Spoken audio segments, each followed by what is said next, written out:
Good evening, gentlemen. there's, there's a lot of things certain in life: death, taxes, life goes on, and the Dallas Cowboys still absolutely fucking suck. I just got to put that out there. Salute to the Men First movement, man. I'm glad you all could be in here tonight. It is Sunday. What a great way to start off the week. We have a very, very, very special guest. I mentioned it on Instagram. I get a lot of views on the story, so you already know who it is. He doesn't need any introduction. He is one of the founding members of the Manosphere. I said that I had to start reaching out and branching out more with more like-minded brothers. I will be the first to admit I was introduced to his content a little more than a year ago, basically off the happening that so many people had so many negative things to say about this man. And I didn't know him, so I didn't have this preconceived notion of that this person is very volatile, disruptive, chaotic. He's not one of these guys you're going to see sit up on the panel and argue for 3 and 4 hours a day. But I started to watch him. And the more I listened to him, the more it related exactly to what my message is. And I have a deeply rooted respect for this brother, although I haven't met him personally. This will be the first time that we've came together and did a stream. Before we get started, I would like to give a shout out to the distinguished brothers of the Men First movement that are already in here. Triple Masterpiece, Mod Squad, anybody that's in here, any of the Wrench Mob, Wrench Gang that's in here tonight. I want you to spam his channel as much as possible. We had Professor MGTOW on last night. He has come out of hiding to come, speak with you brothers. Hopefully we can keep him around a little bit longer. But also Antone Brown, man, salute to you, my brother. Jonathan Castor, salute to you, brother. Young Jay, salute to you, my brother. Hashtag Men First. BJ Fumash, hashtag Men First. Big Rich in the building. Shout out to him, man. Sean Gambino, salute to you as well, my brother. Young Pegs, salute OG, salute to you as well, man. Said, salute to you, my brother, as well. The homie Brandon, man, hashtag Men First. Salute to you, my brother. Marathon OG, salute to you as well, brother. Young Jay, Spiritual Alpha. Kenny Conjo, Rich Mob is in here. Brown Hornet, as always, salute to you, my brother. We have our very first super chat of the night that comes from Brother Brown Hornet with the 5 pieces. He said, I'm on time today, GM. Be ready for tonight's lesson. Absolutely, man. And a few more, you guys, I will get to you as well. King Terry, Brother Willie Beeman, man. Glad to see y'all in the building. Roger Connor, Michael Vassell, and the rest of you brothers. I will get to you as well. Universal Balance is in the building. Brother. So I'm going to go ahead and get started, man. Without any further ado, ladies and gentlemen, I give you the Angry Man. What's up, bro? Can we hear him? Can y'all hear me?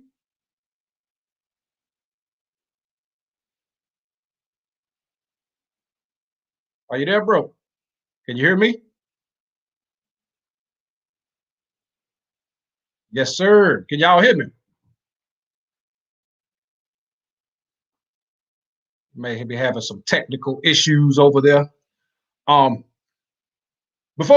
he getting everything, we have to try it again. Let's go.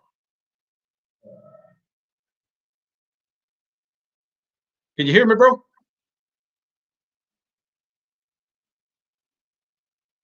I can hear you. Can you hear me? Okay, I can hear you now. Okay, cool, man. Having some technical difficulties. I don't know what's going on with Chrome, man. It'd be crashing on me, man. What's going on with you, bro? Man, I don't know it, man. I'm glad you could join us tonight, man. Hey, bro, I am humbled by your presence. For you to take the time to come speak to us brothers over here on this side of the sector. Hey, man, it's no problem, man. Y'all cooking over here, man. You know I got nothing but love for y'all brothers in the Men First movement. Y'all already know what it is, man. Absolutely, man. I'll tell you what, man, before we get into it, man, today has actually been a productive day for me. It started, man, my Jeep, that's my pride and joy of the family, man. I actually take the top off of it during the warm weather months. Mm-hmm. And today I ended up putting it back on. So I was out there tinkering around with that. And then I had my brother-in-law and I changed the elements where he did the electrical part of it in both of my hot water heaters. Right. And the thing is about it, man, I try to tell brothers, man, when you're good with your hands, women love that. Oh, yeah. Okay. And after all these years, man, we, keep in mind we have adult children, man, that's our daughters are in college and stuff, man. She still can't keep her hands off of me. When I'm busy, you know what I'm saying? She loves that shit. I'm one of the guys that tell people all the time, man, I'm not paying for an oil change. I'm not paying for a brake job. I'm not paying for a tune-up. I'm not paying for anything that I know I can do myself, especially if I have the time, Yeah. Mm-hmm. Definitely. Yeah, I remember, I never forget one time I was at my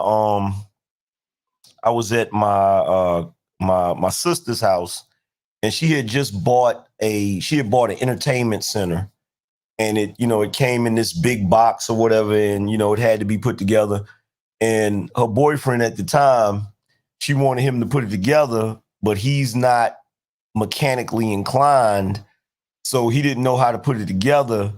And I had to he was fumbling with it, messing up or whatever. And, he wasn't even looking at the instructions. And I said, bro, you got to look at the instructions on which pieces to use or whatever. And so I was like, well, let me see. So I started messing with it. I will never forget the look of disappointment on my sister's face as she watched him fumble with that entertainment sentiment.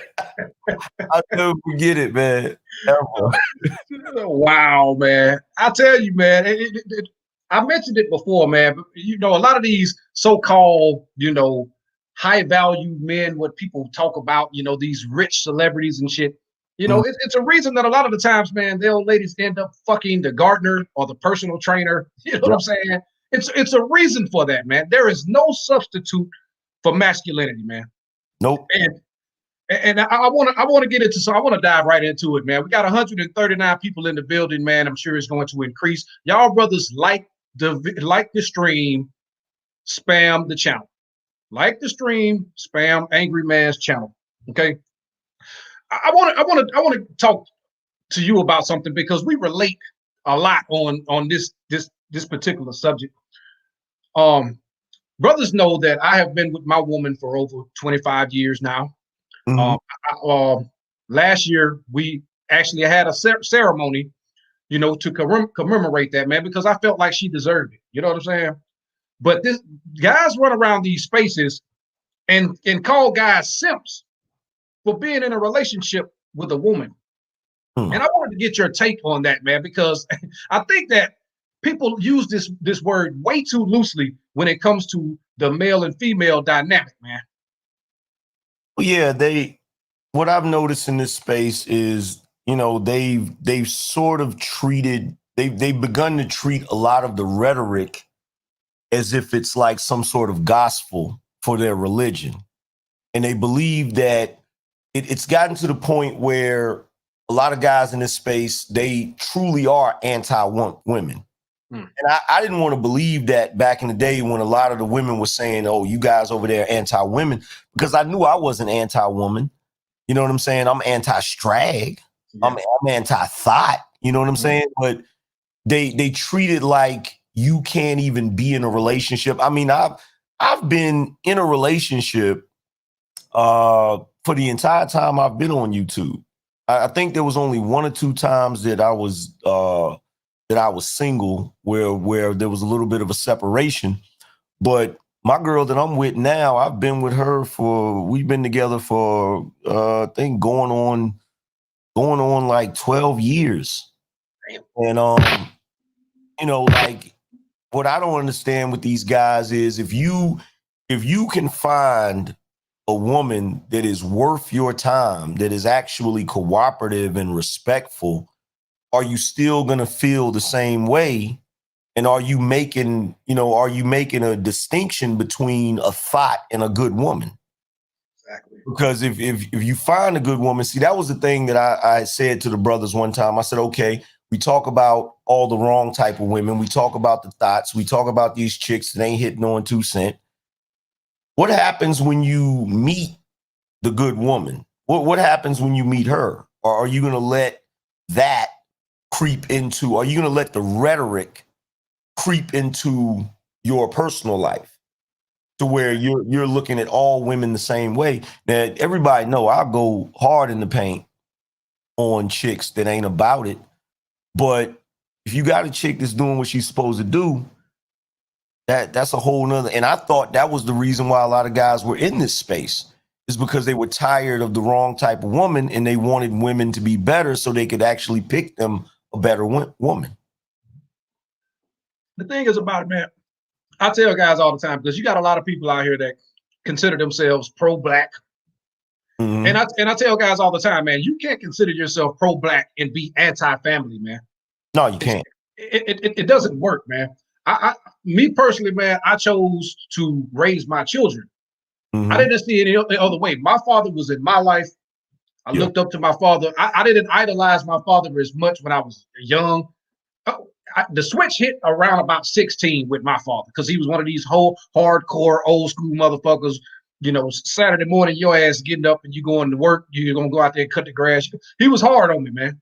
But he was preparing me for manhood. And I tell people all the time, man, you know, you may not be familiar with my personal life, but I am a dredge captain.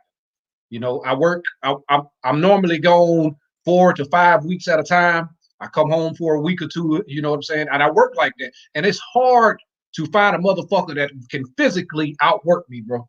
At 40, I'm serious, man. At I'm talking about, I'm in the trenches, bro. You know what I'm saying? You know what I mean? With fucking 400, 500-pound rings, connections. You know, it's always, you're dealing with a lot of heavy tools, sledgehammers, pinch bars, shit like that, man. And the thing is about it, and brothers know who follow me, I am a leader of men. Yeah. Every few years, I get an influx of young brothers between the ages of 21, 26, 28 years old, man. And a lot of them come and they bring a lot of baggage with them. You know what I'm saying? I constantly have to get on about pulling their pants up. You know what I'm saying? And little things like that. So as I talk to them, I start to kind of dissect their psyche. And I tell you, man, right on cue, nearly all of them were raised without their father. Yeah. Yeah. And within, I'll say within 3 to 4 months, you can start to see the change. They get to the point that they call me when I'm not there. They feel alone when I'm not around, man. Yeah. So it's almost like a default father. You know what I'm saying? Like, for real, man. I mean, it's crazy. And I tell you something else, brother, and I'm not going to hog the mic, but nearly everyone that has come around me and spent time with me, they became better. They became better men. They became better workers. They had a better work ethic, and they start to, move up. I do an evaluation on them after a couple of years, get them a promotion, get a little more change in their pocket, and a lot of them stick it out, And not to toot my own horn or anything, but this is what I talk about when people talk about showing your work. Yeah. These are brothers. These are not, these guys just needed direction. And so just the few that have come into, my realm, I can only imagine how many more that it is out there that needs that, Oh, there's an epidemic of it. There's an epidemic of it. Like I can relate to the Saturday morning thing because, my father, he was in the military when I was born. And, at the time he was a single father and my grandmother had to watch me. So I ended up spending a lot of time staying at my grandmother's. And a lot of times we were in Virginia, which is in the country. My great grandfather, he has like 150 some acres of land in Virginia, and his family, he has that sort of work ethic. And all of my uncles that are my grandmother's brothers and stuff, they instill that same work ethic in us. So I remember Saturday mornings wanting to watch the Teenage Mutant Ninja Turtles, and my uncles would show up and they'd be like, put your clothes on, come on out here and help me cut this grass. And my grandmother's yard is humongous. Yeah. Come on out here and cut this grass. Come on out here and come on this roof and help me put this roofing up. Come out here and help me build this porch. Come out here and help me dig these holes for this fence. Come out here and help me pull this pump. A lot of cats don't know about having to pull the pump out of the, the old school pumps that you gotta pull out. It's got that long tube and you gotta pull it out. And man, so I remember, us and even if you went up, all of the houses in that area were my, family's houses. So even if you went to your aunt's house or your uncle's house, they might be doing something. Come out here and help me with this.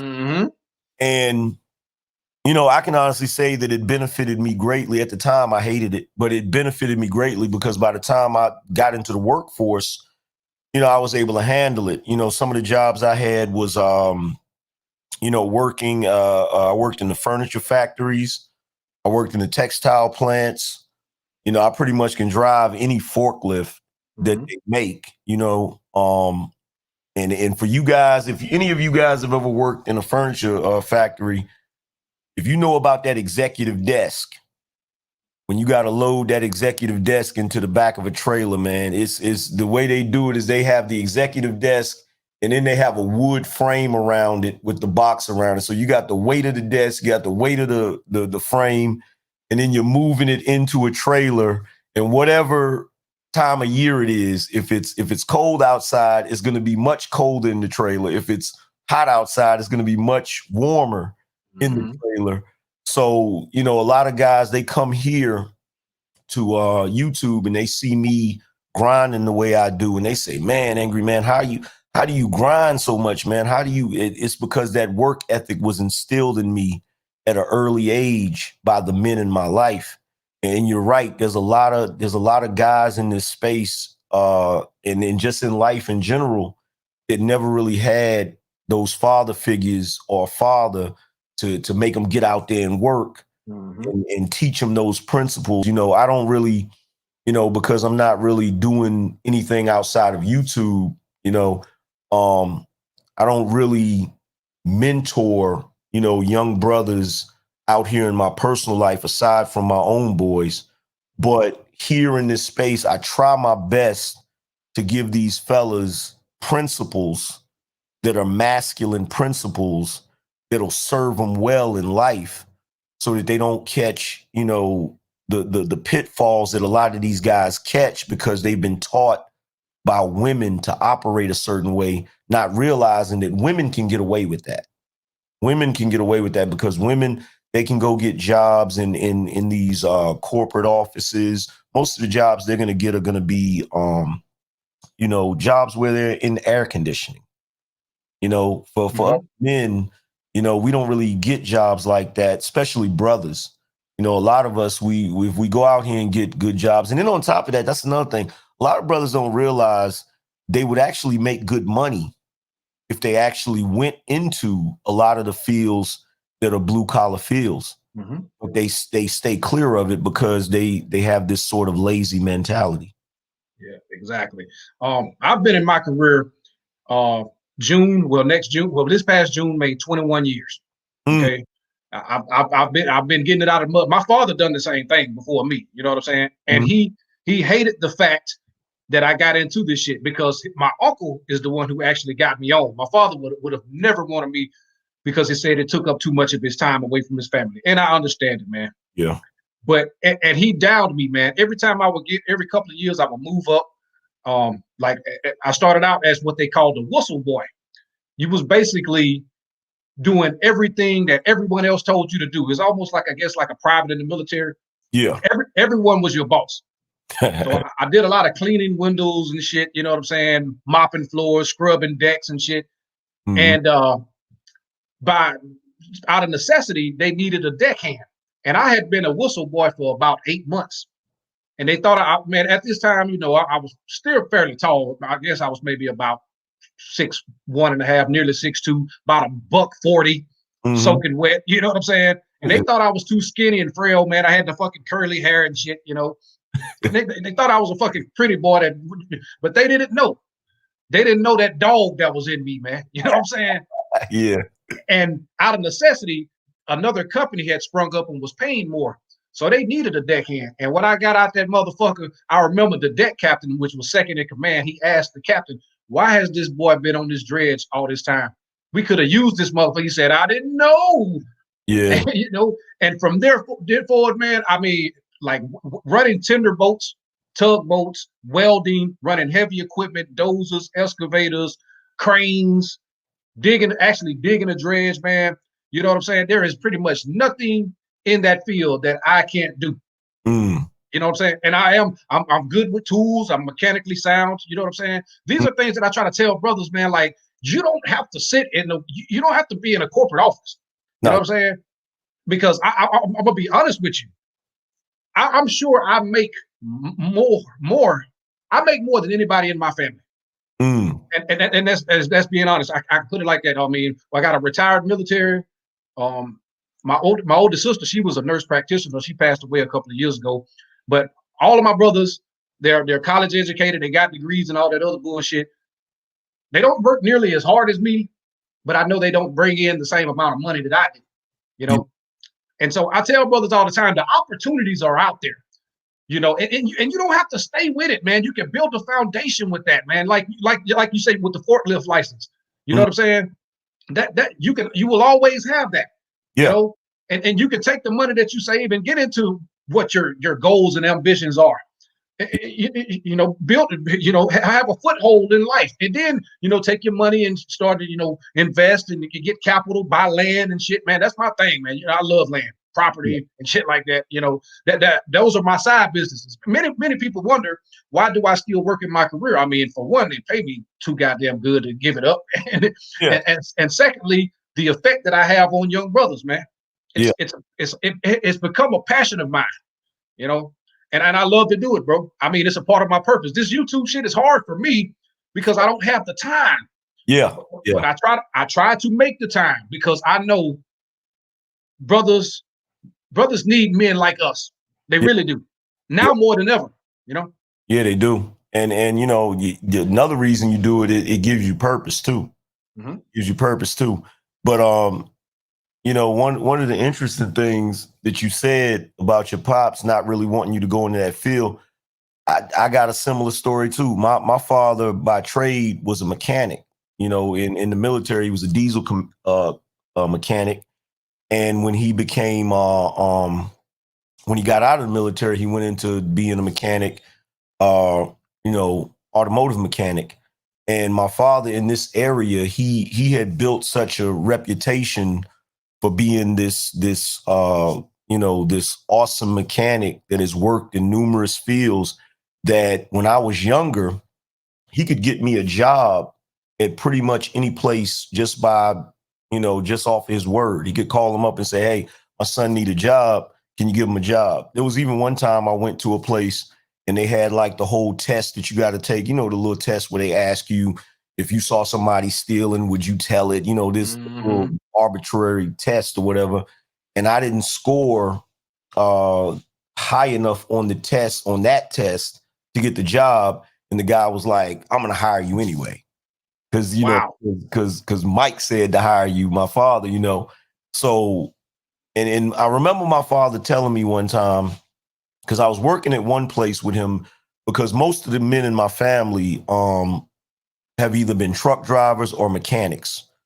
Because my grandfather was a mechanic. Um, he actually had his own shop in Brooklyn and you know, and a few other businesses. And when we were younger, learning how to work on cars, that was second nature. If you know, if my father or my uncle's out there working on the car, he's gonna tell you to come out there to show you how to do this or do that. And you know, whenever I had problems finding the job, you know, my father would always say, well, you know, you can get a job at the shop, you know, Yeah. working on cars or whatever. And I remember having a conversation with him one day, and he said to me, you know, he said he didn't really want me to do that. You Mm-hmm. know, in fact, his exact words was he didn't want me to be a grease monkey. Like Yeah. he didn't want me to have to do that. He always wanted me to be able to have a different type of job, because I was always gifted when it came to art, drawing, Mm-hmm. and stuff like that. And I remember him saying that. I remember him saying he really didn't want me to do that. He wanted me to do something different. But you know, as a young man, you kind of hard headed, so you kind of go through that little, you know, the little thing where you have to learn what's going to be the best thing for you to do. But like I've told everybody, all of the skills that I employ on YouTube is stuff that I learned from everything else that I do. The same way I get all of this equipment and figure out how it works and stuff, that comes from me working on cars and having to figure out, you know, how they work and stuff. Because anybody that work on cars know it's never going to be cut and dry. Mm-mm. You always go run into something that ain't gonna, you know, you might have to take out a water pump and then you're looking and you're like, I don't even think I can get to that. Yeah. You know, you gotta take a trip to the store to get a certain tool or whatever, or Mm-hmm. you gotta actually lift the car up and you know, Yep. all of those different things. But yeah, man. Yeah, man. My pops was the same way. Hey, man, that's good shit. I'm gonna give some shout outs, man, for the brothers with the super chats. I haven't forgotten about you, brothers. There's some good shit going on. I'm not getting behind. We got over 210 people in the chat room, man. You guys like the video, spam the channel. Put Angry Man's channel in the chat, please. Thank you. Matthew Carter with the 5 pieces says, shout out GMB in the chat. Salute to you, my brother. Hashtag men first. We got some more here. Some good shit going on. Let me scroll down some more. King of Self with the 15 pieces said, big fan of you both, fellas. Hashtag men first. Appreciate Salute to you, King. Oh, absolutely. All right, we got Said It Said with the 5 piece. He says, supporting the channel and salute to GMB and Angry Man, real brothers amongst these agent Smiths in these YouTube streets, man. Good shit.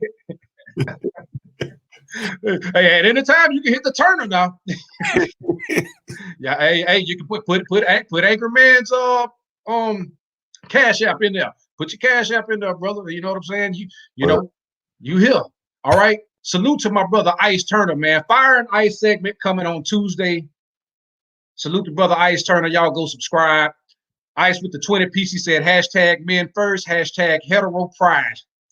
And you know what that fucking means. All right. Yeah. Salute to the brother Dr. BOA. Book of Alpharonomy is in the building. Book says, GMB, salute my brother. Bless up AM. This is real grown man business talk. Peace chat. Salute the brother BOA. Word. And you guys, of course, you already know he needs no introduction over here. I tell people all the time, the Men First movement was definitely a branch of the Alpha Sphere.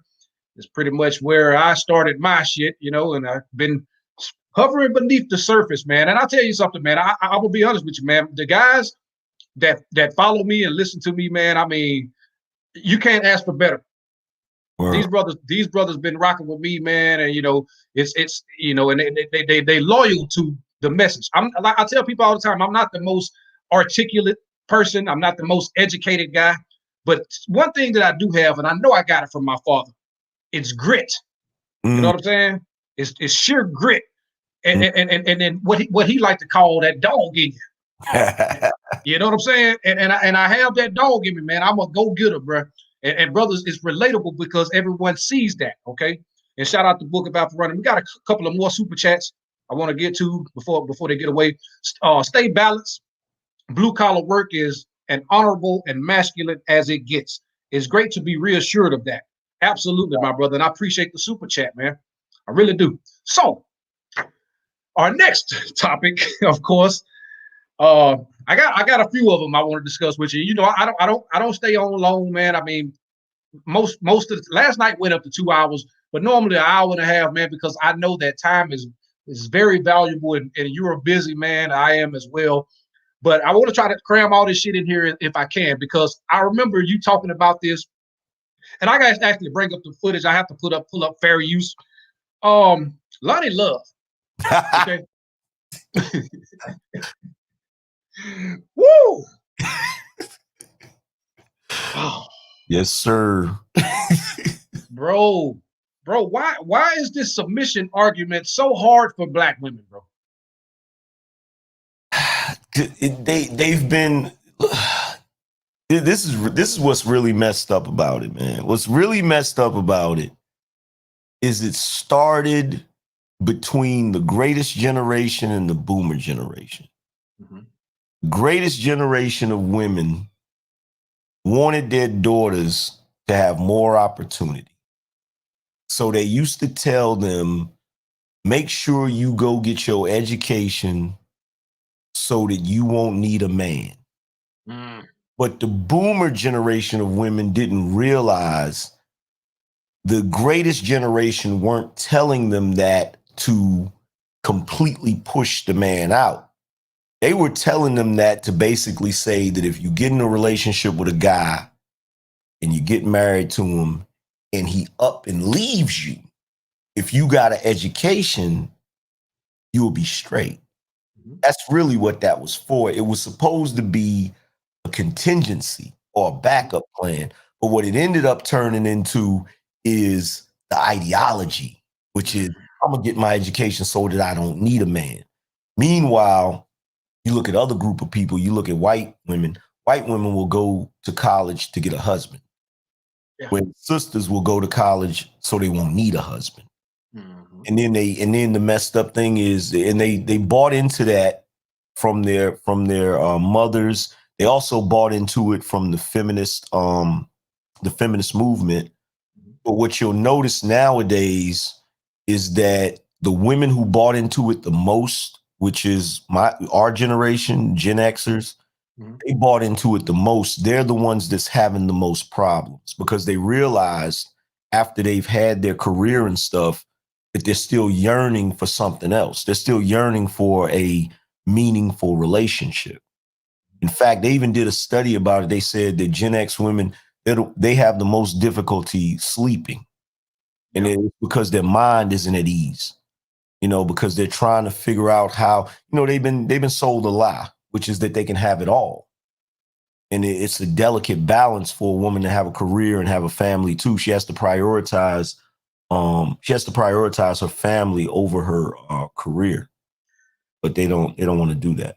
Getting an education is not their purpose. Yeah, you know what I'm saying?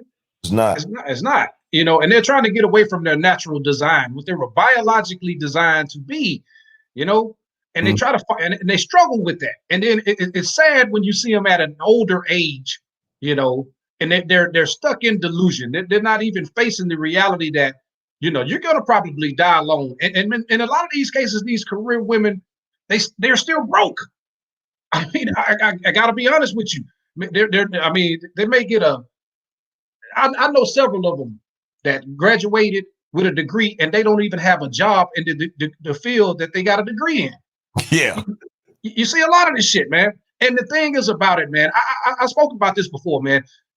Feminism was the Trojan horse that even, man, we got to be honest, even a lot of the men accepted this shit. Letting the welfare state enter their homes, letting these women believe that they can be empowered, and that transformed as you see it now, man. I mean, it led to things like homosexuality.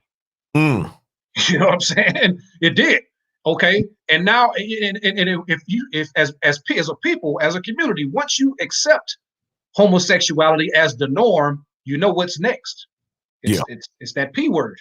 Yeah. And it is gravitating more and more to that. You see the feminine man who behaves like the single mother, and he has a problem, using logic and reason and think rationally.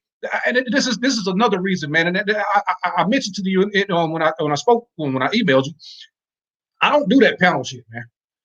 Yeah. I don't, man, because these guys, man, many of these guys, this is, and you are a founder in this space, and I know at times you got to be disgusted with the way that you see things being handled or mishandled.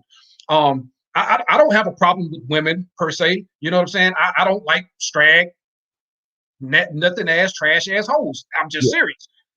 Decent women who carry themselves like women, who know their role and know that their role is vital. I don't have a problem with them whatsoever.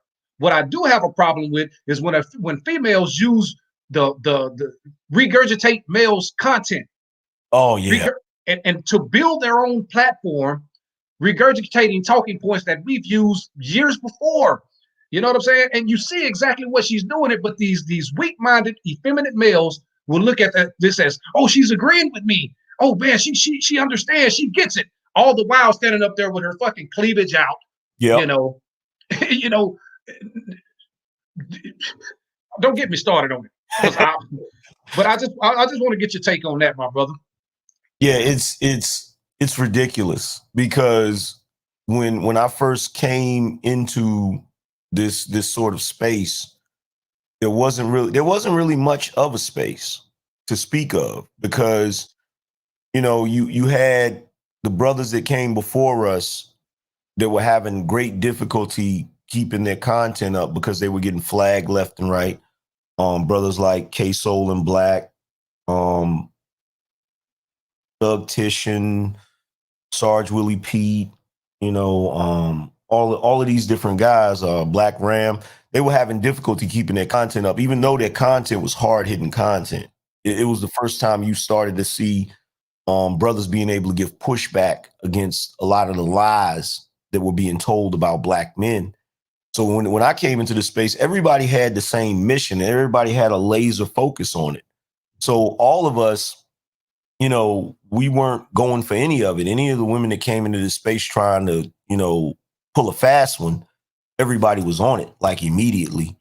And I don't know what happened. I kind of feel like we were so good at our job that we ran everybody off. And then once everybody got ran off, all of the, gynocratic chicks got ran off. it seems like brothers just decided, we're standing around with our swords looking for somebody to fight. So we just started fighting each other. Mm. And, that was really messed up. But even in that, even in us debating each other, it was still good. We were still in good shape because we still weren't allowing certain things to go on in the space. But then when you start to see women coming into the space with feminist talking points that we've already debunked, and the guys allowing them to come on their panels and repeat these things that we've already demolished, you start seeing guys flagging other guys because they don't agree with their talking points. And then you start seeing people doxing people and other people upholding that, as if it's something to do. Then you start to really see the decline. And let's face it, women are not stupid. When they saw that, they saw it as a weak point. They saw it as an opportunity to slide in and start doing certain things. And that's why you have a lot of the goofiness that you have going on right now. And some of the guys are cool with it. The reason why some of them are cool with it is because, unlike guys like us, guys that have this sort of traditional background, because if you're a traditional guy, you're not going to have difficulty getting women. No. You're not. It's not gonna. That's not even going to be a factor. You may have problems in your relationships that you want to try to get some help with, but so far as you being an incel, that ain't going to happen. No. So you have some of these guys in these spaces that have had difficulty getting women. So they don't mind the women being here, and they'll overlook the fuckery because they just like being in the company. They like being in the company of women. So they really don't care. So they'll sit back and they'll just allow whatever, because it's like, shoot, why I'm gonna stop this, and I'm able to sit on this panel and have a conversation with a sweet sounding woman with a pretty icon, and it's ridiculous. I tell people all the time, man, that's some good shit. Because I'm gonna tell you something. Anywhere arguing amongst each other, 6, 7, 8 men, you're always gonna see a lot of women in the chat. Yep. You know what I'm saying? You're gonna see it, bro. And I've recognized that. This is why I have disassociated myself with a lot of these people. I mean, I'll support you. I'll come in and donate, show some love. But when it go to arguing and bickering and shit and raising, yelling and shit, I'm getting away from that. I don't need that type of energy around me. Okay. Yeah. And the thing is about it, man, these women are exploiting a market. Because men's, fuck what anybody says. These men want to be with women. Yeah. No doubt about it. They definitely want to be with women. Yeah, absolutely. But then you get, you get into these spaces, man, and then, they'll sit up there and do this hardcore shit. And then I've seen it, man. And, I've went at a couple of more popular YouTubers, brothers know who I'm talking about. And I mean, I had to tear into them, bro. Yeah. You know what I'm saying? Because I get that's kind of who I am, man. I mean, when it's bullshit, bro, I got to call it out, and I got to call you out on it. So I've done it on people's live platform and everything, no doubt about it. Because it's a lot of people have to understand that in these spaces, man, you have people who are simply entertainers. Yeah, they don't care about the message that they're sending. All they care about is getting subscribers, getting financial gain. Now, there's nothing wrong with getting money out of it. I mean, time is money. But at the end of the day, when your message is diluted by you not being the person that you portray yourself to be, then that is a problem. You're misguiding brothers, you know what I'm saying? And you're using this shit to, you're being disingenuous about what you're trying to accomplish. Me personally, man, I tell brothers all the time, and I'm honest about it, I don't ask for a dime. Yeah. You can give me money, you can donate money, all well and good. Everything that I get, I put back into, getting a little background, trying to keep it, professional and classy, like you got, like your setup and stuff, man. Just giving back to giving quality, you know what I'm saying? But you got these people that sit up here, man, they'll sit up all motherfucking day. They haven't, all this money that they's gained, they haven't put anything back to the content. And all I see is a bunch of coattailers, man. They'll jump from one more popular YouTuber to another one. Then they beef with this one. Then they jump to another one. Then they beef with this one. Then they move into another one. I hate to go on this little rant, but they're dick riding other men. Yeah. Okay? That shit is borderline, if not full-fledged homosexual to me. Yeah. You know what I'm saying? I relate to some brothers, but I don't use anybody for anyone. I mean, for anything when it comes to this space. The content is going to speak for itself. Yeah. And so it bothers me, bro. It bothers me tremendously when I see females coming into these spaces, regurgitating talking points and building a platform, and other men are supporting these drags. Mm-hmm. But then in the same breath, they'll sit up and talk about Derek Jackson, how he exploited, these That part right there, that part. There's a lot of wannabe Derek Jacksons in this space. Mm-hmm. They wish that they could command that type of audience, female audience that Derek Jackson commands, and if they could do it, they would do it. Absolutely. And what you're saying is true. It is ridiculous when you see guys in this space that they want to make money, but they don't care how they make it.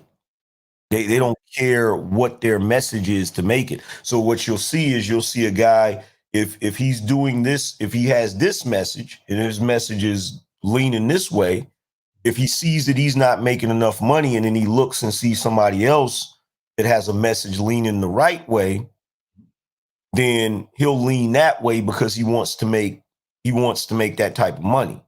He doesn't believe that there's enough support for him speaking, the mission that he originally came here speaking.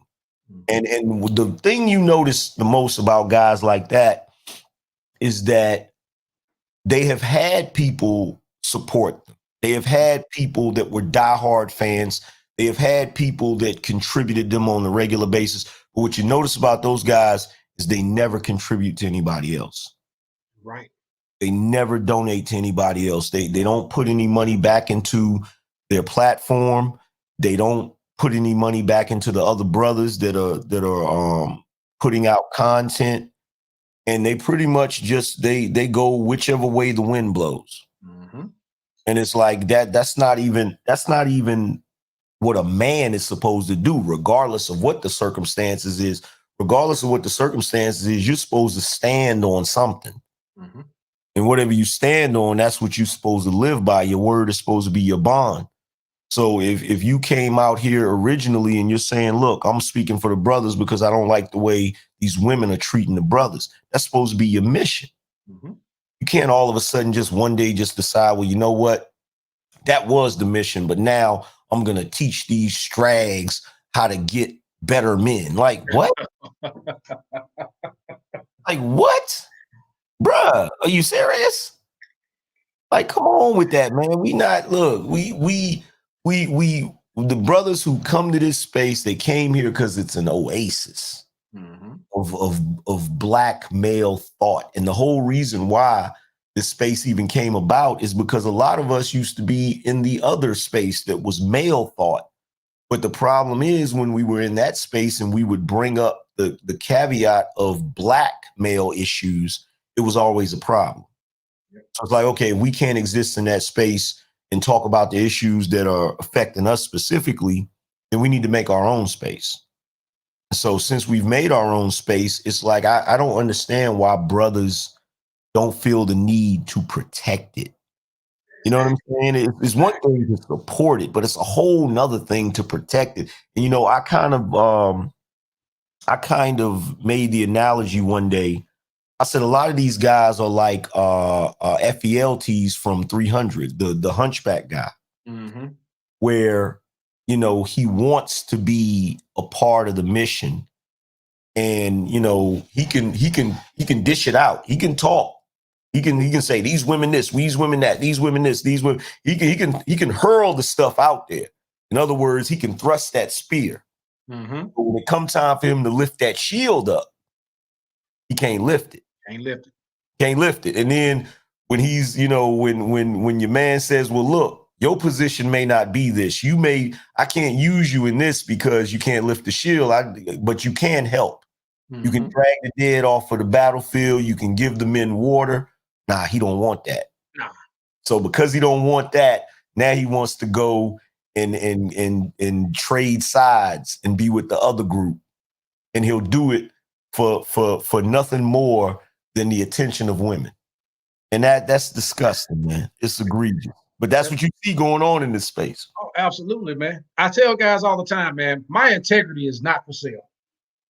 I don't give a damn what it is, bro. I'll die on my sword, bro. Facts. You know what I'm saying? I stand for what I believe in, and I stand next to my word, bro. I'm passionate about this type of content, man. I was talking to the professor last night, and I mentioned how, a lot of my drops and stuff is relationship based. It's getting over breakups, man, things like that, because that is the inception of when guys start to turn their page. That's the vital time that brothers can actually wake up and see what's going on around them, man. And realize that a lot of them are living a lie. You know what I'm saying? You're idolizing and worshiping women. You feel like you got to spend all your time. The reason you're working out is to get abroad. The reason you're trying to get that high paying job is to get abroad. You know what I'm saying? A lot of the things that you are doing and the way that you're behaving is geared toward, worshiping the divine feminine. Let's be honest, and realizing that it's more important that you become the man that you were biologically designed to be first and foremost. And you won't have a problem with you'll have problems. I mean, we all have problems, but the heartache that you went through, the breakup that you went through, a lot of the times you'll realize that it was all because you were not the man that you were supposed to be. You needed to work on yourself. Yeah. And so I talk about that a lot, man, because this is where I find a lot of brothers, and then they start to come into the space. They start to realize that their views about women were all wrong. The views about themselves and what masculinity really is was all wrong. Hell, even politically. And man, you're going to get into that too. Okay. But just the way that they view the world, man, they become more self-aware. They actually start to walk, with a purpose. They're more confident. You know what I'm saying? And they go forth in the world. I tell brothers all the time that, if you spend, you can come back here and check on me. But if you are here, what I'm saying, for 5-10 years, then that's a problem. After a year or two, you're supposed to start to indoctrinate a lot of these things into your personal life, start to set a standard for your life, man, and push forward, bro. You know what I'm saying? And have a purpose, have a program, and don't let anyone distract you from what your goal is. And so I talk about that a lot, man. And that's the reason a lot of my content is based like that with the drops. But of course, these live streams are just straight, we gonna, let them have it. You know what I'm saying? Oh, my next question to you, man. Why do black people love the Democratic Party so much? At this point, I think it's mental illness. Like twerking? Like twerking? I say twerking is like twerking. Like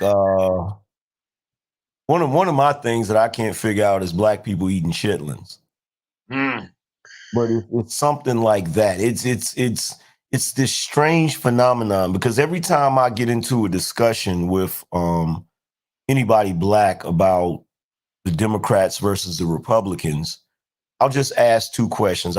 First question I'll ask is, do they believe that Donald Trump is a racist? Which they will immediately say yes. And then when I say, is Joe Biden a racist? They always pause. And it's that pause that lets me know something that I've suspected for a long time.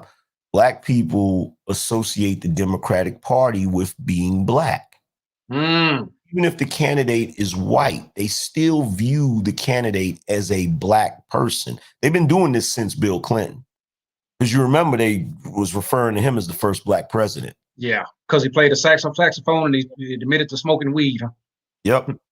So it's, and my thing is this, I got into a debate with a couple of fellas last night because, I'm hard-headed. I went on a couple panels that I shouldn't even went on because I'm like you, bro. I'm about to stop, even dealing with that, because I don't feel like arguing with brothers about something that I know to be a fact. Now, if you sit back and you look at the Democratic Party, you have to ask yourself, as Black people, what have they really done that has benefited Black people?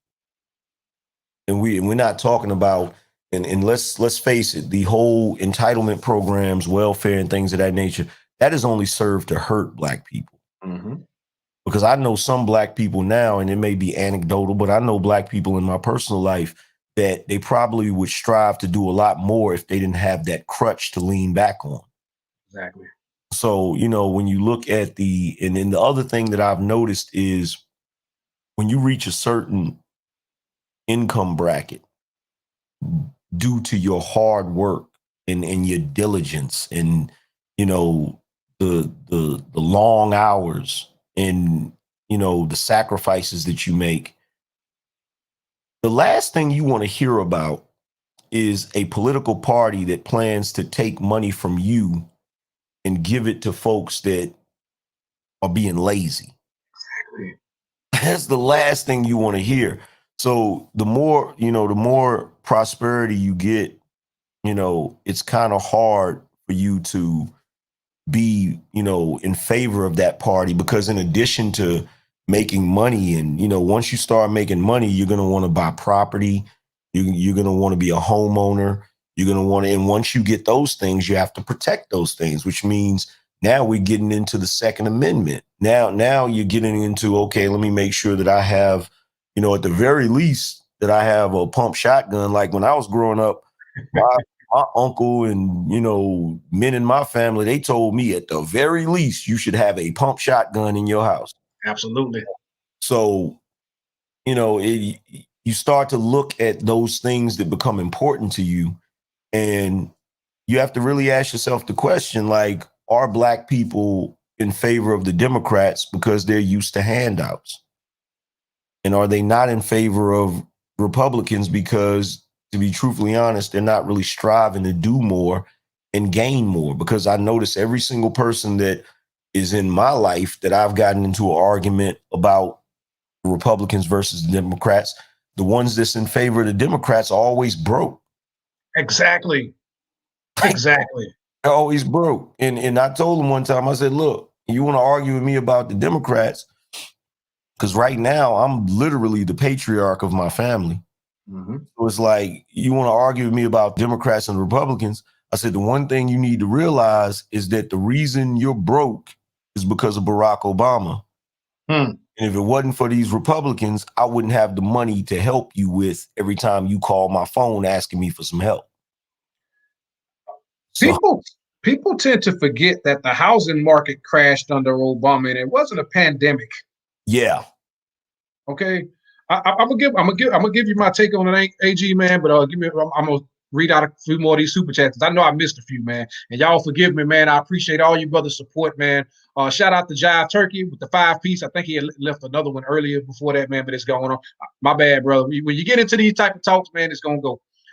We got 260 people in the building, man. Y'all like the video, like the stream, spam brother Angry Man's channel in the chat. Okay. Jive Turkey with the 5-piece. This is for yesterday's live. Missed it, but caught the replay. Straight fire GMB. Salute to Angry Man for staying on code. Peace, brothers. All right. Let's see who else we had here. We got brother Big Rich. Wrench Gang. Salute to you, Big Rich, with the 10 pieces. Says salute to the genuinely masculine panel.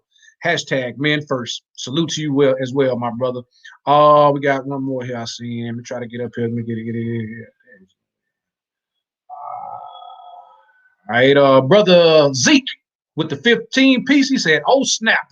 Didn't get the notification. GMB and AM. Been waiting for this drop. We need to make this a constant collab.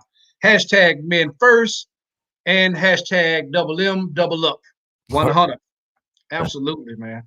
I think these conversations are necessary, bro. Yeah. And I think I had one more.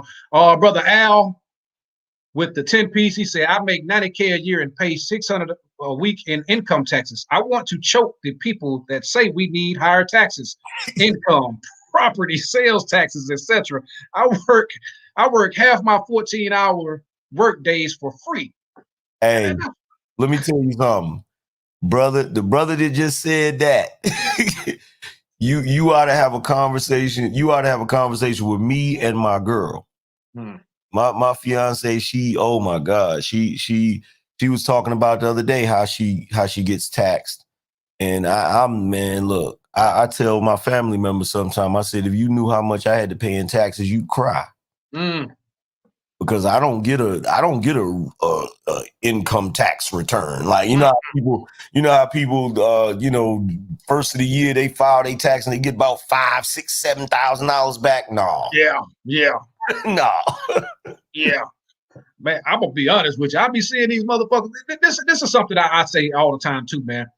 I don't know of any black conservative that I know personally that's broke. That's broke. I'm gonna be honest with you. I don't see any broke black conservatives. Okay. And the thing is about it, when D Champ, man, I appreciate the 20 piece. Much love and respect to both brothers. Oh, because I gotta be honest with you, man. You know, I'm not the biggest Trump guy. Me either.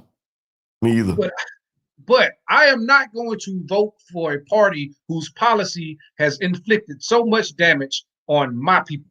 Exactly. Our people. Okay. People want to talk about this party switch. I don't give a damn about none of that.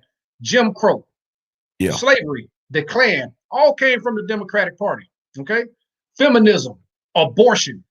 I don't give a damn what nobody says about that, man. You know what I'm saying? I think that we are so distracted that our people vote with their emotions. They are inherently voting for the Democratic Party, and they don't even know why. No, they don't. They don't know anything about policy. They don't know anything about politics. They are politically ignorant. And you see these memes, man. They kill me with a whole fucking debate, man, where this man was annihilating this Indian woman. She is not black, and I will say it again. If you think she is, fuck you. But I'm going to be honest. You sit up here and they tell you about her record, her history as a prosecutor, as an attorney general of the state of California. They put it right out there, and all you motherfuckers want to talk about is a goddamn fly. Yeah, you motherfuckers are pathetic, man. You vote for the party that caused the prison pipeline. Yeah, locking your ass up, man, for minor offenses, man. I'm not like I said, I'm not the Trump guy, but I will say that motherfucker has done more in 4 years than any of the predecessors that I know. Yeah. You know, we know that war is big business. He's the first sitting president in over 100 and something years that is involved in an act of war. Yeah. You know what I'm saying? You got to look at these things, man. He is actually releasing brothers, giving brothers second chances, man. You know what I'm saying? That shit means a lot to me. Okay, we are the last line of defense. I'll say this again, brothers like us, you and I, we are the last line of defense, because I'm gonna tell you something. You fuck around and let those liberals get in office, your children are not safe. They're already passing laws in the state of California. They've passed laws in New York where people can actually change their birth certificate. Fun fact. I was born, you hear the Southern drawl. I'm a Bama boy. Shout out to Book of Alpharonomy and Brother AMS, both Bama boys, but I am a Bama boy. But I was born in Kings County Hospital, Brooklyn, New York. I still have family there. And I talk to my cousins all the damn time. They have passed a law that you can legally go back and change your birth certificate from male to female. Wow. Okay.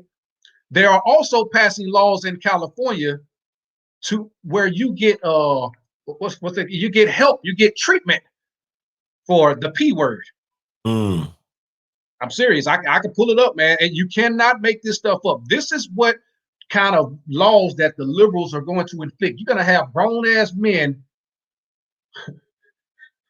with dresses on and wigs coming in the bathroom with your daughter. Straight mental disorder. I tell you, and I'm not sure if you have, been paying attention. That shit has started to trickle into these male spaces. Yeah. Okay. Yeah, it has. And look, bro, I wondered, look, I knew there was something about you, bro. My family, that was their thing too. On my grandmother's side, it was back and forth from New York to Virginia, but on my grandfather's side, it was Alabama. It was Birmingham, Alabama to New York. Okay. And so in fact, the reason why they left Birmingham is because my grandfather's brother he had killed a white man. So the Klan kept messing with him. So they ended up going to New York. My grandfather went to New York, but his brother stayed down there. So I still got a whole clan of family in Birmingham or whatever. Yeah, that's that. This it's starting to infiltrate this space. I've been peeping it. Okay. I've been noticing it, and I'm just looking at it like I don't know what to say, because if you've noticed, I've done my best to try to combat it as much as I can. I've tried to use my platform to call out every single thing that I see. But the way they try to counter it is they try to label me as a hater. So if I point out something, it's like, oh, Angry Man hating on everybody, because when they first started allowing the women to come into this space, I was going ham. I was talking junk to everybody. I was like, man, what are y'all doing? And it's like, oh, Angry Man just hating. He just hating the natural progression of the. I'm like, come on, man. That's not natural. Nothing natural about that fucking shit, man. God damn, man. I'll tell you what, I want to touch on something, because I think the first thing I ever told you that I was able to reach out to you was, I told you, you're not alone. Word. I appreciate it too, man. You know what I'm saying? I don't know if you remember that, but I think the first time I ever reached out to you, that was one of my exact words. Yeah, I remember. And the thing is about it, man, this shit trickles over in my personal life like a motherfucker, man. I have people, reaching out to my old lady, man, is everything okay? She's like, yeah, we're fine. Well, I seen him going, he was going in on Democrats, and he was doing all this. God damn, is he losing it? Is he out of touch? No, you motherfuckers. They think I'm crazy, bro. I talk about abortion. I talk about single motherhood, things that really plague us as a people, and they think I'm fucking crazy. They think I'm the delusional one. Yeah, because they've gotten used to it. It's become the new norm.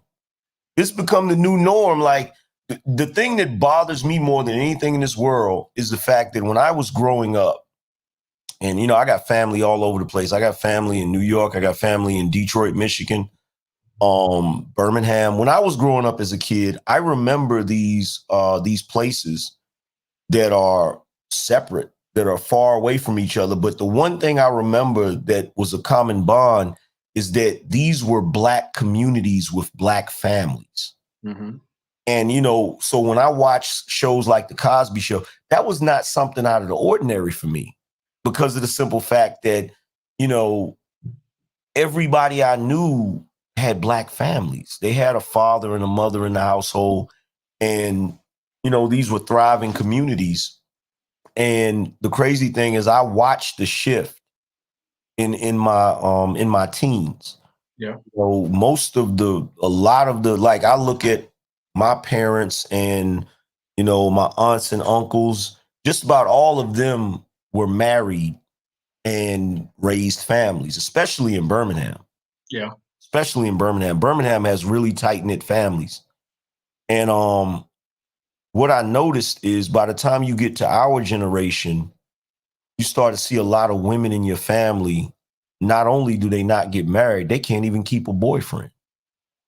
Like, they can't even keep a boyfriend. There's a bunch of women in my family that are just single. Wow. Just single. And you just be looking at them like, and they're in my age bracket. So you looking at them like, okay, are you eventually going to get it together? What's going on? But they think it's normal. They think it's normal. Yeah, man. I'll tell you what, man. Down here, man, I'll say that you do have more of the traditional woman, like the Southern women, you know what I'm saying? But most of these are in towns with red dirt roads still, one traffic light, Yeah. and but you'll see that a lot of those women are happy to You know, there's a place called Lower Peachtree, Alabama, man. I kid you not. I think they got one stop sign, but women outnumber the men there like 14 to 1. Okay. It's probably less than 1,000 people there. And I'm gonna tell you something, some of the most beautiful women you will ever see in your fucking life. Those are the most humble, submissive women you will ever meet. A lot of the guys from my area go up there to find a wife. Yeah, and I'm serious. And you go to their fucking house, the house is clean. You know, they don't dry feed you. Because my father always said that if a woman dry feeds you, she doesn't care about you. She can bring you your plate, but she needs to bring you something to drink as well. Yeah. You know what I'm saying? And so this is something that I've witnessed firsthand. But unfortunately, man, you get into these sitters, these city girls and Megan Thee Stallion types, the Strags, you know, who are heavily influenced by the entertainment industry and this music, man. And I tell brothers all the time, they be like, well, you know, she's got an education. That doesn't mean shit. She wears a suit, you know, she wears a suit and she carries a briefcase. So fucking what? When that bitch, when Friday night hits, that bitch getting some cheap liquor and she's shaking her fucking ass. Period. She's gonna shake that ass. I told them, man, that's their default setting is to twerk. If the bitch is happy, she's twerking. She's sad, she's twerking. These hoes twerking at funerals. Their grandma died. They twerking. You know what I'm saying? And this feeds into the dysfunction. And I want to share something, man, because I saw this and it's very troubling to me. Because these people, this entertainment industry shit, they put this shit right here in front of our faces, man, and then we ignore it. We ignore it. I'm gonna show you something, man. This is from the professor. Can you see it, AG? Yeah. You see it? Okay. You all know who that is. Yeah. Strag, the queen of Strag, the male horse. Okay. I want you to look at something here. You see that? Yeah, more thottery. Yeah, you think that's something. This is from a new video. Now you see that? When Pharrell Williams came out a few years ago talking about new masculinity, when he was up there on the cover of Rolling Stone with a fucking dress on. Yeah. That is, they throw a little bait out there to see if you're gonna accept it. This is what they're trying to turn masculinity into. And I'm not sure if y'all can see it. Let me try to see if I can zoom in. Touch screen. You see that? Yeah. Those are all men. They put this shit right there in motherfuckers' faces, man, and you're influenced by these motherfuckers. But see, I'm gonna tell you what she is. That's a Trojan horse, man. Mm-hmm. They gonna find out. Look, see, here's the thing that I noticed about this. I'll speak on it briefly. I won't go. I'll try to be coded with it because you know how they do. Oh yeah. But, the thing about with that Decepticon is the fact that you have a lot of situations where Decepticons are mad because they want to be accepted as that. Mm-hmm. They want to be accepted as that, as if they were born that. And so you got a lot of pushback from people. You know, you had the situation with Genuine where the one tried to kiss him and all that. So this is what I believe they're doing. I believe they've taken her, and I believe this is why they're promoting her so hard. I believe that they have fabricated this whole story about her background and her life or whatever in order to convince these guys that that is, you know, natural born, you know. Yep. And I think after everybody done drooled over her, done become her biggest fans and all of this, I think one of these days that mug gonna come out and say that they're a Decepticon, and now you're gonna have to deal with it. Now all of you dudes, and I told these guys on the panel, I said, I know why y'all getting upset. Y'all upset because there's a bunch of y'all attracted to her. And if it comes out that that's what it is, you're gonna have to reevaluate your whole life. Exactly. I knew you would be the one. Man, 100%. It's another one too.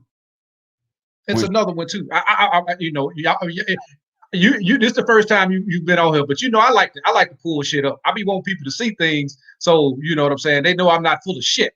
I got one more. I want y'all to see. This one right here. Hold on. Let me pull it up. God damn it. Where is it? I gotta share this shit. Let me show you. Let me show you something. Oh, God damn. Oh yeah, this one right here. Bam. This this one right here is another one. Let me pull this one up. This another one right here. Oh shit, it ain't got no volume, but it's all good. This is another one here. I don't have to call any names. You see that right there? That's another one. Wow. That's another one. Wow. It's another one. Yeah. Yeah. Yeah. Yeah. And she come out talking about she feels unappreciated by black women and stuff. You got all of them talking this female not being protected crap. You know Yeah. what I'm saying? And the one like that Trojan horse and this one, they the one that spew this rhetoric. Never mind that brothers, actually made this one a sex symbol at one point in time. Back when her black father was protecting her from being called apes and monkeys and shit when she was playing tennis. When it was playing tennis, excuse me. Yeah. And then what did she do? She turned around and got with Zaddy. Yeah. Okay. And you know what? I'm gonna tell you something about this one. And this is what really disturbed me about this all the time. With this one, you have so many brothers talking about some, oh man, she's attractive. She's attractive. I used to say, like, bruh, what do you want? Why are so many dudes attracted to something that looks like them?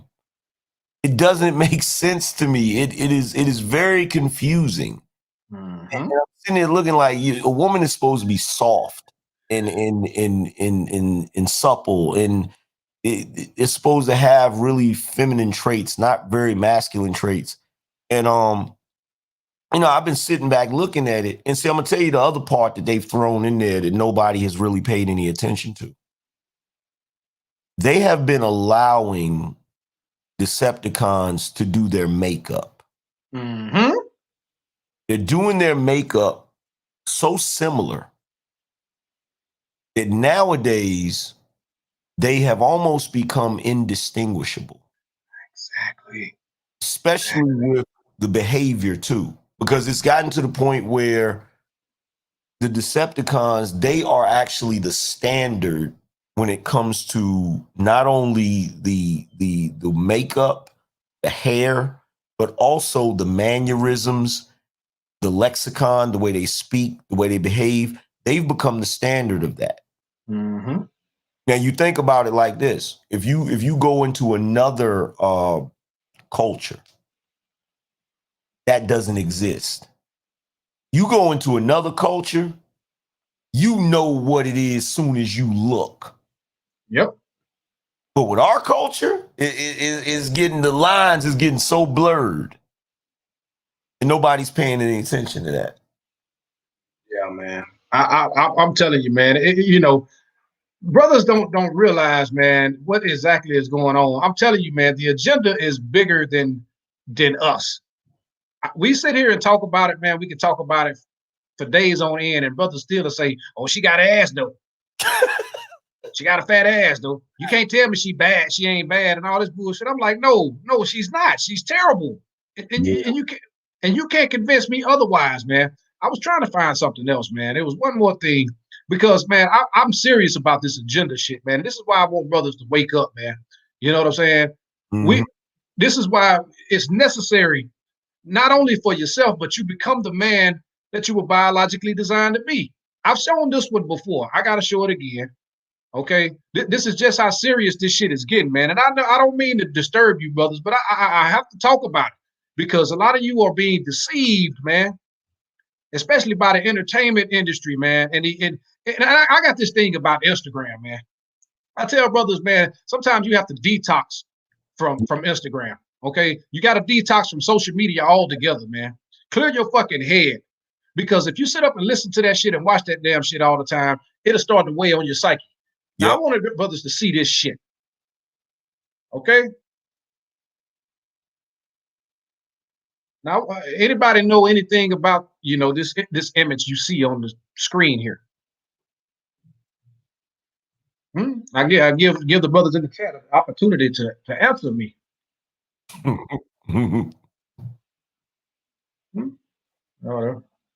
Sean Gambino, you hit it. Hey, you win the biggest prize. Those are men. Every last one of them. See, the Trojan horse that we allowed into our community, it's running rampant. It's getting to the point where you have these people saying that if you're being a man, you're behaving like a man, you're toxic. Yep. At the same time, these broads will shame men for talking about this shit or talking about female nature, about improving themselves and not pedestalizing women, of course. But all of a sudden, you're gay. Yeah. You must be gay. Who raised you? Your mama black. All this shaming language. But who accepts this type of behavior more than the black strag? They love them to do their makeup. Every time you turn around, they got one of these motherfuckers with them. Yep. I'm serious. Yep. So they best friend. Exactly, man. They're kindred spirits, man, is what I believe. This is a number that brothers won't even believe though. But black women are 3 times more likely to identify as gay or bisexual, homosexual, lesbian, or whatever more than any other woman. And they say it's because of lack of masculinity, lack of men, or whatever. But at the end of the day, that's a lie. We know. Go ahead, AG. It's because of programming. That's all that is. It's programming, plain and simple. They've been programmed to do that because the masculinity of brothers has been constantly attacked, and they've used propaganda to always downplay us. They've bought into the lie, while simultaneously, they've bought into it so much that if you have a brother in his own household trying to display leadership and trying to put his foot down, they'll pick up the phone and call the cops on him. I'll tell you something else too, AG. You know what else they do? They'll shame those women.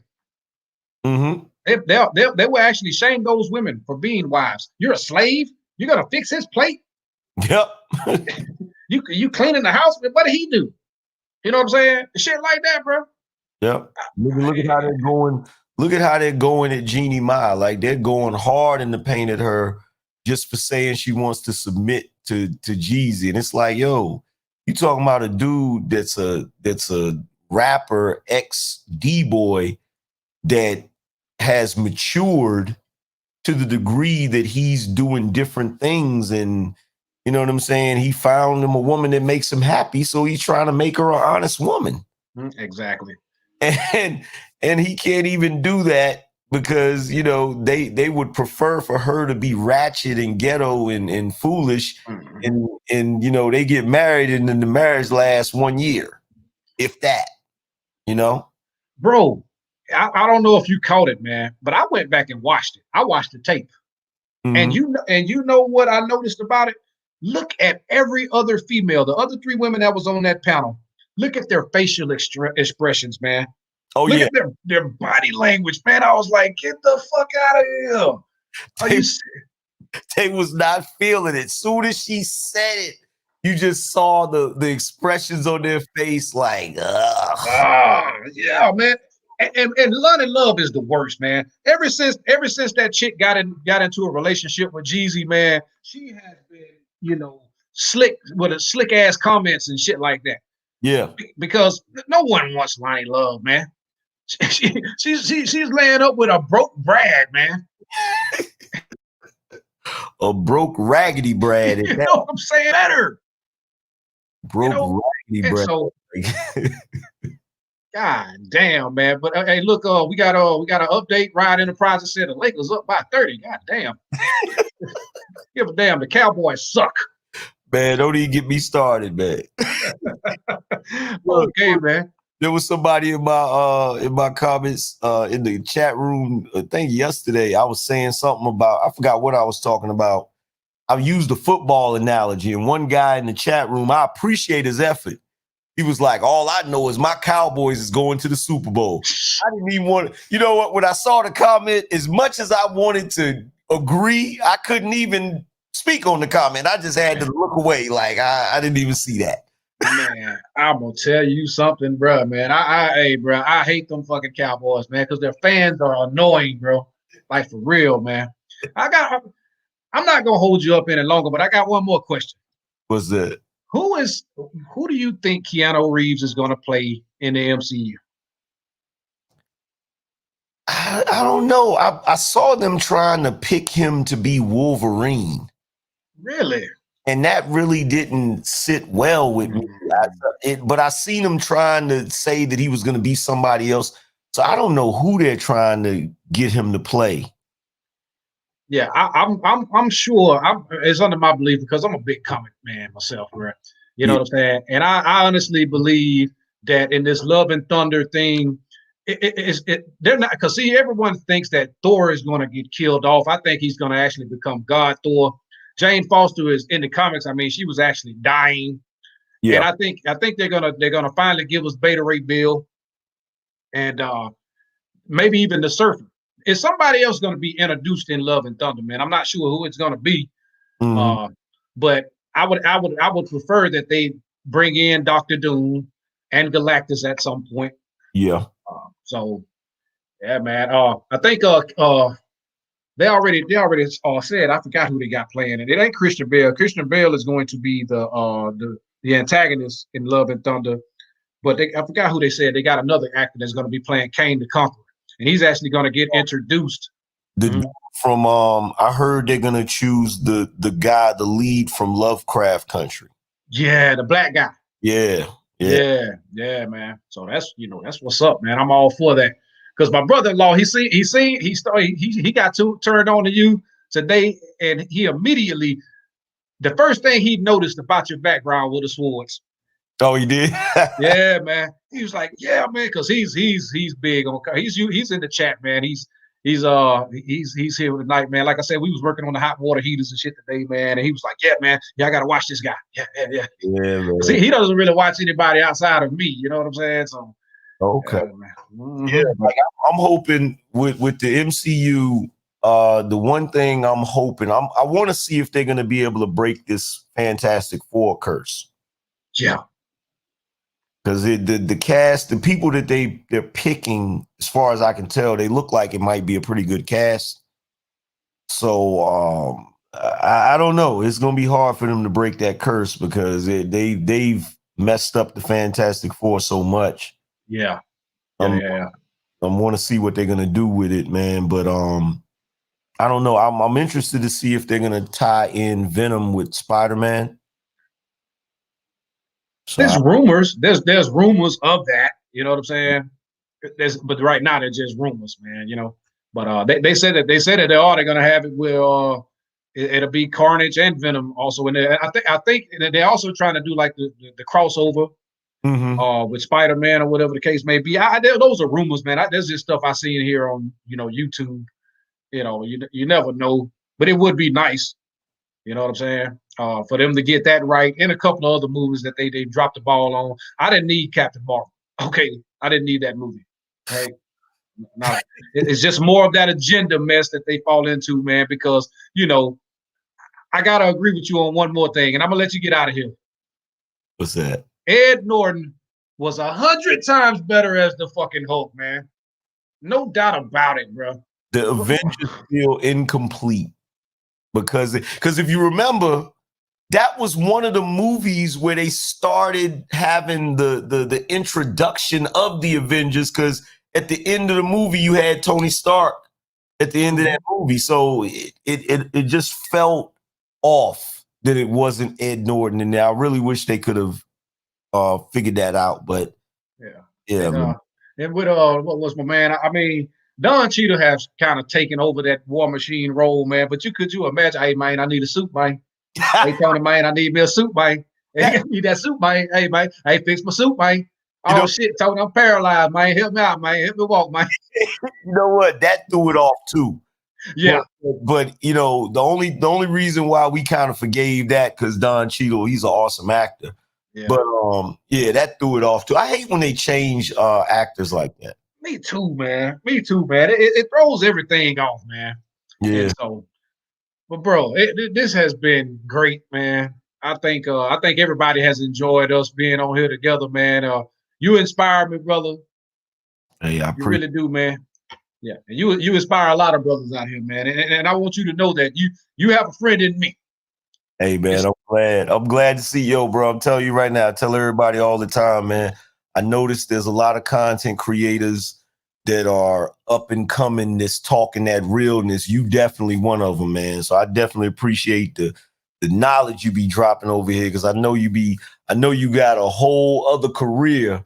So the fact that you come here and actually drop this knowledge, man, and speak for the brothers, man, I definitely appreciate it, fam. Yeah, absolutely, man. And moderators on the outro, please spam Angry Man's channel. Spam the channel. Put the Cash App in there as well for any of the brothers who would love to donate. Man, we must support each other. Don't be over that motherfucker. Don't be over there dropping motherfucking, $20 and $30 on Share 7. And you ain't dropping it over here. You understand what I'm saying? Don't be over there donating to these motherfucking strag. Donate to the brother. Yeah. He is holding the line for us, man. We must support him at all costs. So anyway, man, I'm gonna get up out of here. AG, you got any last words, bro? Nah, man, just, shout out to all of the brothers in the Men First movement. Y'all keep holding the line, man. We can get everything back on track, man, because eventually a lot of these guys, they'll get weeded out by the algorithm. If we have more guys speaking, for men, we can kind of push them out of there, So other than that, man, y'all definitely to everybody that watches me, if you haven't already subscribed to Grown Man Business, man, definitely subscribe to the brother, man, because he definitely speaking for us, for real. I appreciate that, man. And we definitely will be doing this again. Before we get out of here, a super chat question. Said wants to know, who do you think will be playing Black Panther now? They're gonna try to get his little sister Shuri to play. They're gonna try to get her to play it. Now, me personally, I believe they should. This is just my opinion. I believe they should write it in to where, when Killmonger was dying, Black Panther said, "We can heal you," and he said, "Nah, I'm good." I think they should put it to where he did it anyway. Yes. And they had him in some sort of incubator or something, and they revived him and said, "Look, man, and they should have it to where, I guess, T'Challa ends up getting, killed or something in battle. And they say, look, man, you're the only one that can replace him, and this is a way to redeem yourself." Exactly. They should do something like that, in my opinion, Yeah, man. But yeah, man, it's good shit, man. Everybody say they need more of this. And I said before, we will definitely, this will not be, this is the first, but it won't be the last, definitely, man. I appreciate you for coming through, man. And we, again, man, we appreciate you. We are humbled by your presence, and we need more of this. Men need you. Men need these spaces. Okay. So, without any further ado, man, we'll get up out of here, man. Like I always say, man, brothers, continue to take care of yourself spiritually, mentally, physically, and financially. I will see you guys on Tuesday. Peace, man. Peace. No, we're not going to play that one, fellas. Let's play this one.